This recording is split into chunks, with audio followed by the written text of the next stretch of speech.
Hey everybody, Function here, and today I'm going to be talking to you all a little bit about combo decks. So, traditional decks might be winning through doing a bunch of damage really early on. Those can be your aggro decks, or maybe they're just pushing through a bunch of damage with creatures. Maybe not necessarily early, but they're putting on a lot of pressure. And then, there's always control decks, which are going to maybe have a lot more answers than they do threats.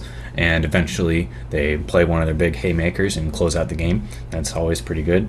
But another type of deck is one of my favorite. I generally try to play them as much as possible when I could in other TCGs, are combo decks. So I'm going to be talking a little bit about that because some people have been saying on the forums, they don't exist yet. And I would say they don't exist in a very powerful state, but they do exist. And I'm going to, in the next video, I will show you the deck I've been brewing up, which I was considering playing for the HexTCG Pro tournament this weekend, but I'm probably not going to because it's a little too slow for us. Anyways, so generally what I would classify as a combo deck is something that forms a loop. Generally you're going to be playing a series of cards, and maybe you're able to play those cards again. Maybe you're playing the same card like 13 times in one turn, or gaining extra turns, doing some kind of thing. Eventually it turns into a win condition, and there you go, the game's over. So that's kind of my definition of combo, is that in some way it forms a loop. You might not be repeating it infinite times or something like that. A combo doesn't have to involve the word infinite. It generally just involves the word win in my case, right? Or hopefully. I would say, before I get into what does define combo for me further, I'm going to talk a little bit of Aya Creation. It's a really powerful card. If you haven't seen it yet, it reveals the top X cards of your deck. Put each troop revealed this way into play. Shuffle the remaining cards in your deck. It did change a little bit recently, and we are still in alpha, so it might continue to change. But generally, I would not call Eye of Creation a combo card as it currently exists. It definitely could be, and it's powerful, and it has a lot of synergy with other powerful cards, and does powerful things. But just because a card has synergy, I wouldn't necessarily call it a combo card. This is really good right now in ramp strategies.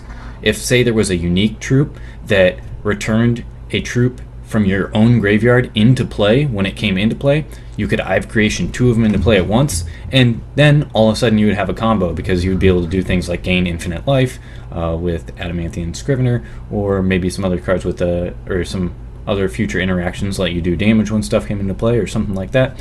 Then maybe all of a sudden Eye of Creation would turn into a combo. Right now, I would just say it's a very powerful synergy, and that's what it does for us. There's other cards, maybe like Eye of Creation, Blessing of the Fallen, could maybe trigger some combos in the future, a few other cards, but one that we do have right now that does form a loop is eventually Aesthetic Aspirant turns into an Enlightened Seeker. Once you have the Enlightened Seeker, you can transform it into a Transcendent, and I clicked through those other ones quickly, but this is the one we're looking to get. So this is, if you would draw a card, search your deck for any card, and put it into your hand instead. So basically every time that you're going to draw a card, instead you get to choose exactly what you want from your deck, and that's the card you get to grab. So remember that, anytime you draw, you're getting exactly what you want.